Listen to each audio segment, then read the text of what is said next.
So I've been threatened by my people who follow me on Instagram, my Insta fam. I've been threatened by them that because I have a YouTube channel, I can't for 1 second believe that I can just upload one video and think that's it. Apparently, this is something that I have to keep up. In any event, I have a word and I just want to share it with you guys.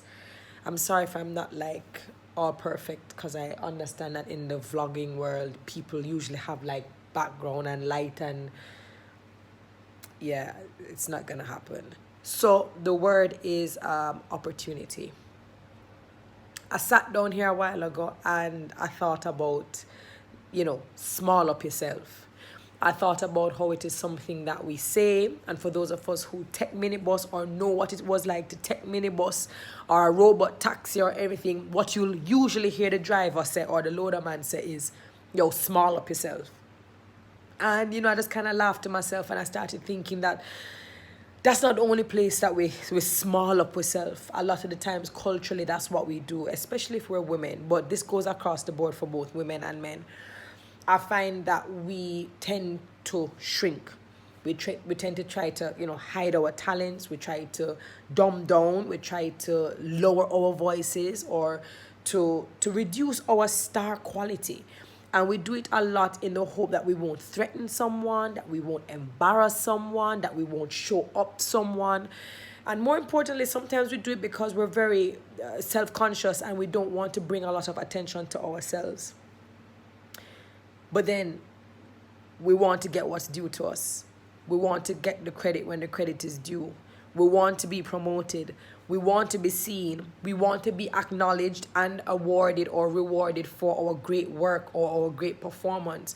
But you can't get the two at the same time. You can't want small up yourself, but you want to be promoted. You can't want act dumb and dumb down, but you want the platform to do more. You kind of have to choose which one you want. And it comes down to opportunity. We walk into rooms, we walk into places and spaces, and we want to look for the darkest corner. You will walk into a staff meeting, and you will sit down in the back seat, the back row. And even though there are tons of seats in the front, do you know what we Jamaicans will do? We will rather stand on the outside, or we will rather bungle up, as we would say, rather than sit in the chairs in the front. When we enter a conference room or a conference room setting, we want to take the seat that gives us the least amount of visibility.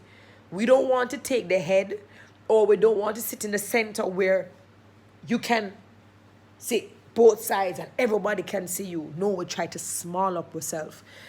And what I'm here to kind of basically tell you is that, you can't expect to really grow.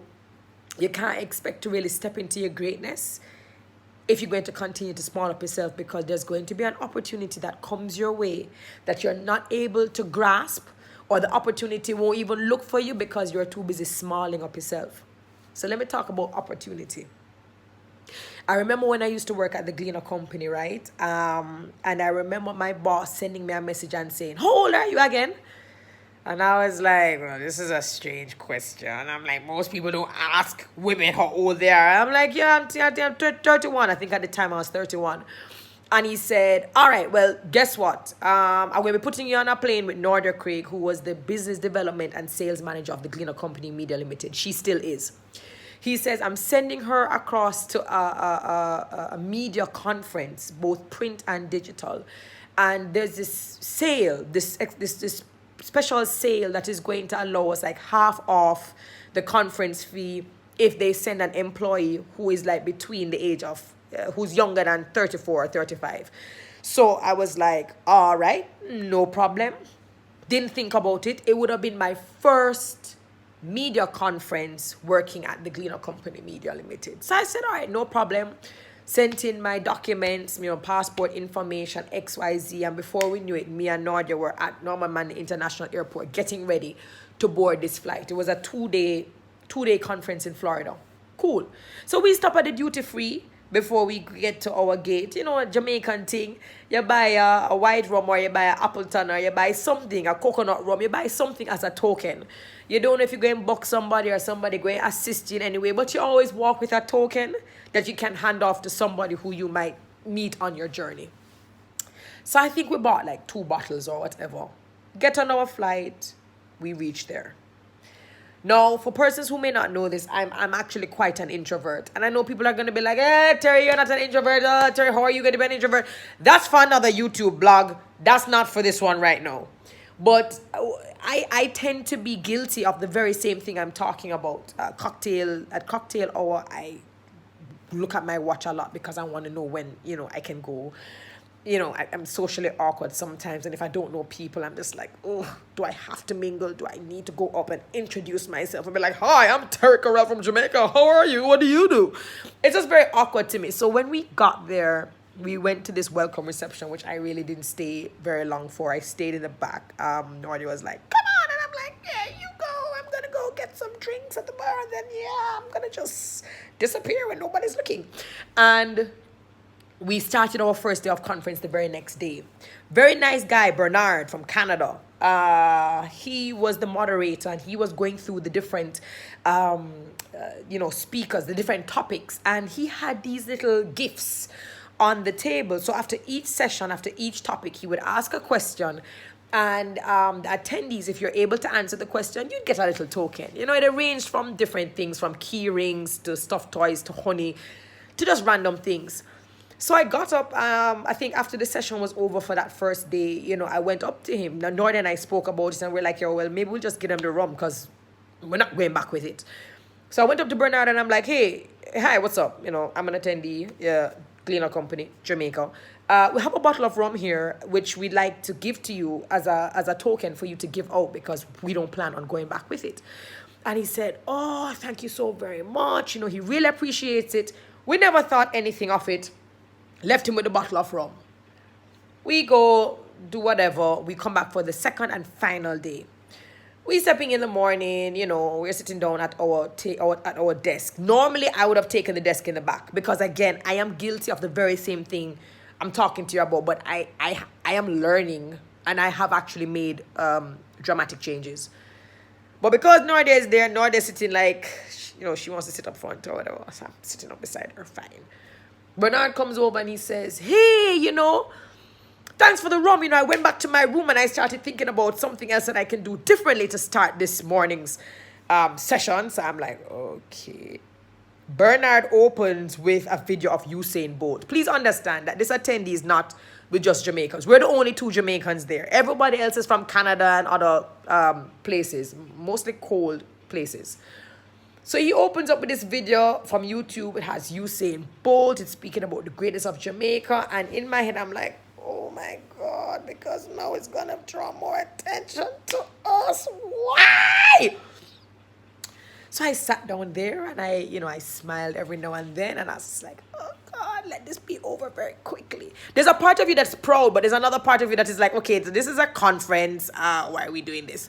But I like the gesture. It was very nice of Bernard. And after that, the video finished and that was it. So Bernard, we go on with the session and then Bernard says, hey, we're going to ask a question and the person who gets this answer is going to get this Jamaican Appleton bottle, and for you going back to your cold countries, this is definitely going to be a great gift for you. Cleaner company, come to the front. And I'm like, Nordy, you go. Nordy's like, no, you go. Because Bernard was pointing on me. In my head, I'm going, no. And I was just like, no, that's not necessary. No, I don't have to go up there. You can totally moderate the situation. It's fine. And he kept on saying, come. And I'm like, fine. I get up and I go to the front. And, I'm politely looking around the room going, oh, my God, what is he going to do? What is he going to ask of me? Because oh, my God. I'm trying to small up myself. So he says, I'm going to give you the opportunity to give away this bottle of rum. You get to ask the question or you get to give the rule. I take the bottle. Morning, everyone. How you doing? All right. So I can't remember what I said, but I did like this brief little introduction before I went right into it. And, I just kind of said, this Appleton rum means a lot. It is like one of the truest representations of a Jamaican product. And then I said, so here's the deal. Bernard here is going to ask you the question. I'm not going to tell you what question he's going to ask, or I'm not going to determine what question should be asked. Bernard is going to do it. And the person who gives the right answer in the best Jamaican accent gets the bottle of Appleton. Everybody starts laughing. Bernard asked a question. People started trying to answer in Jamaican. I gave across the bottle. Finished the session. Finished our 2-day conference. Nord and I were now back on a flight coming in to Jamaica. Maybe a week and a half passed. I get this email saying, hey, Terri-Karelle, how are you? I'm the president of the organization. That's the organization that puts on the conference. I'm like, okay, this is probably some review, some survey that they're doing, to try to get an idea of, if their conference was good. You always get those surveys after you do a conference. So they were like, hey, thanks for attending. I'd love the opportunity to jump on a call with you. So in my head, I'm going, well, probably who they need to call is like, my boss, because, I really didn't have anything to do with going to the conference. I have no say in how many employees can go. And, all of a sudden, I'm starting to tell myself all the reasons why I'm not supposed to be on that call. So I kind of respond saying, hey, you might need to check so and so. And they're like, no, we want to jump on a call with you. So I said, okay. Hey, give me, exchange numbers, call me. I'm at the office. I'm at the Gleaner at the time. And he said, okay, so this is something that we noticed, when you went up, that brief moment that you went up to, be a part of the giving away of the token.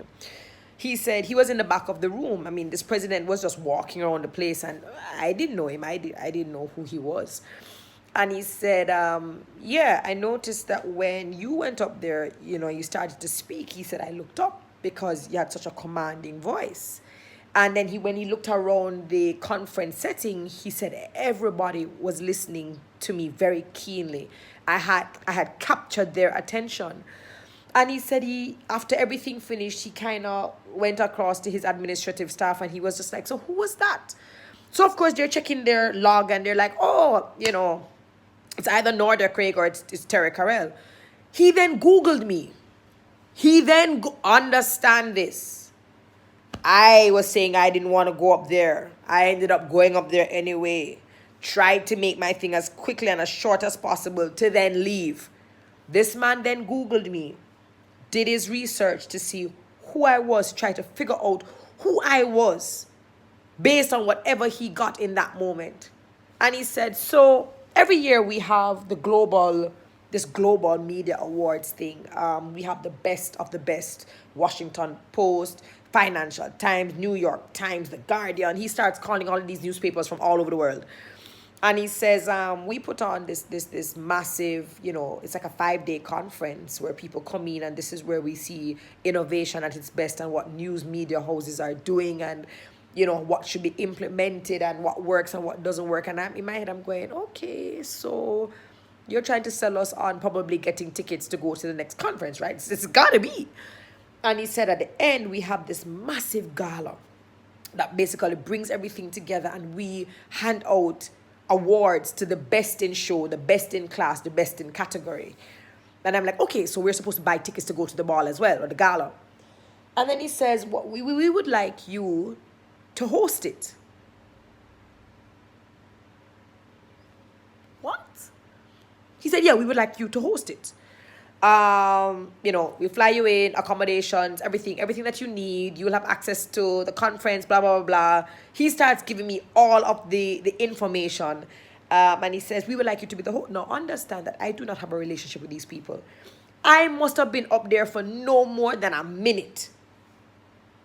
And I said, okay, let me think about it for a second, because, this is during work hours. I need to speak to my boss. I need to see if I need to take some time off and treat it as a vacation, or if I'm going to go and represent as the Gleaner. had the conversation with my boss. He thought it was a very good idea. You know, all in all, I ended up doing it, and I reprised the role 2 years after that. I was being flown into London. I mean, if somebody had asked me 2 years ago or 2 years before, if they think that 1 minute would have given me the opportunity to jump on a flight and go to London and, you know, meet all of these amazing people doing amazing things in their countries, I would have told them no. Why do I give you this entire spiel or this entire story? I give you this story because it goes back to the word opportunity. A lot of the times we pray for stuff and we ask for stuff and the opportunity comes. It may not always come the way that we think it's going to come, but it always comes. And sometimes we're so busy smalling up ourselves and we're trying to be invisible and we don't want anybody to see us. Please, please, please don't call on me, don't call on me, don't call on me. And we become stumbling blocks for our blessings. And I stop and I think about it and I go, well, if Bernard had insisted and I said, no, I am not going, look at how I could have completely blown that opportunity that was meant for me. That blessing which would have put me in a different environment, different atmosphere with different people doing different things that would just blow my mind. And I could have given up all of that by saying, no, not me, don't pick me, don't see me. And this is just one example that kind of stood out to me when I thought about small up yourself. So I don't know who needs to hear this, but the next time you go into a room, don't sit in the back. Don't sit in the back. The next time you have something to say or you have input that you think is valuable, make that input. Stop trying to be invisible. It doesn't mean that you're being enough. It doesn't mean that you're being, you always have something to say. I'm not saying that, but those are also things that we help to feed our minds. You know, we're afraid that if we stand up and if we put up our hands and if we're the first to speak or whatever, people going to call us enough. It's not enough. It's called progressive and it's also called being assertive. Things not always just going to come to you. Things are not always going to fall in your lap. So sometimes you have to be able to accept a challenge, accept a call up, accept a question. If you stay most of your time trying to small up yourself and hoping that the ground will just open up and that you will just fall in there, then don't expect there to be these magnificent changes and these wonderful growth spurts, because you're really not putting yourself in a position for opportunity to really present itself. So for me, in that particular space in time, that was an opportunity that was given to me. And that was the opportunity that I had for my skill, my talent, my gift, whatever you want to call it, to be seen and to be seen by the right person in the room. And again, it goes back to the point that, you never know who is in a room. A lot of the times, we're busy worried about our insecurities and what other people are going to say and what other people are going to feel and how they're going to perceive me and a bag of things. And sometimes, all you need is the right person in the room. But guess what? You are too busy caring about all the other voices and all the inner voices that you have, that you basically say, nah, it's okay. And it's amazing how a lot of these little opportunities come along that seem like nothing, and they open doors for things that are so much bigger, so much better for you to step into your further greatness. But you're too busy trying to small up yourself. You're too busy trying to be a small fry that you don't even know when the opportunities come. So all I'm basically saying is, listen, you get that opportunity, chew it up, yum it up, and spit it out, because you never know when an opportunity like that is going to come. Now, be discerning. Before I leave, be discerning. Not every opportunity that comes your way, it means Terri-Karelle is telling you, if you just jump in it, don't ask no questions. No. You still have to use your smarts. You still have to be discerning. You have to use instinct and you have to use intuition. You have to cross your T's and dot your I's to ensure that this opportunity is not going to exploit you, that this opportunity is not going to leave you worse off than. It has to be something that is going to definitely take you from one step to another, and hopefully keeping your reputation, your credibility, your integrity, and your dignity intact. it must align and it must associate with your brand. And you know what's the funniest thing about it? When I really look at the bigger picture, when people came across and spoke to me at this particular conference event, everybody was now asking me about the gleaner. Some people had recognized it because they've been in this business for a very long time, and some were now asking me about it, which means that when you step through doors, things that you are attached to and things that you are aligned to also go with you. Yeah? So it's not just about the opportunity, but just look at the fact that this man went online and started looking at me and looking for me.